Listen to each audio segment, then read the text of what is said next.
Welcome to the Vegan Spice. My name is Joseph, 100% plant-based and 100% vegan. What are we doing today, guys? Homemade almond milk with one single ingredient. Let's get it now.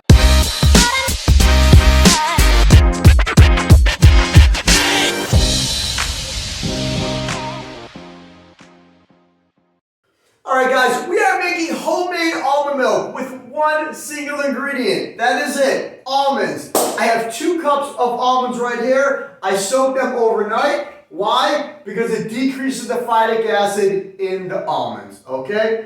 Set that aside. This is a regular type of a 600 watt blender, guys. It's nothing special, okay? When I first started out vegan, I used to do it in a food processor. Both work very well, okay? We're gonna add about half of that with water, okay? We're gonna put the top on. 3 minutes, that's it. All right, guys, that's been about 3 minutes. Go ahead and take it off. Take your top off. Pour it right into the nut milk bag, guys. Go ahead and line it so.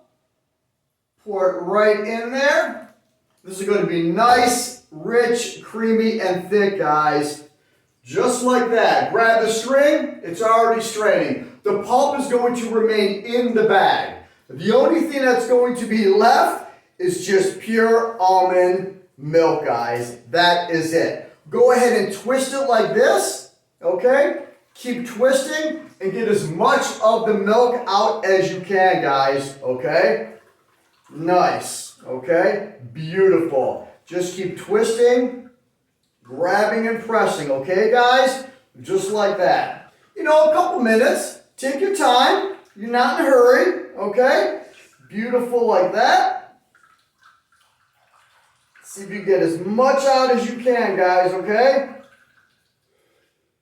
That's beautiful. Wipe my hands. That right there, nice, creamy, and rich. Look how it coats the side of the bowl. Did you see that? That right there is going to be very tasty. Get your ball jar. Get your ball jar funnel. Pour it in. Like I said, you can add any type of additional ingredients. Cinnamon, a little bit of maple syrup, okay? Take that out, taste it, which I know is going to be absolutely amazing. Beautiful. Just made coconut milk, and I just made celery juice, guys. Go ahead and check out my other videos. Thanks for watching. My name is Joseph. Be well, be safe, be yourself, guys.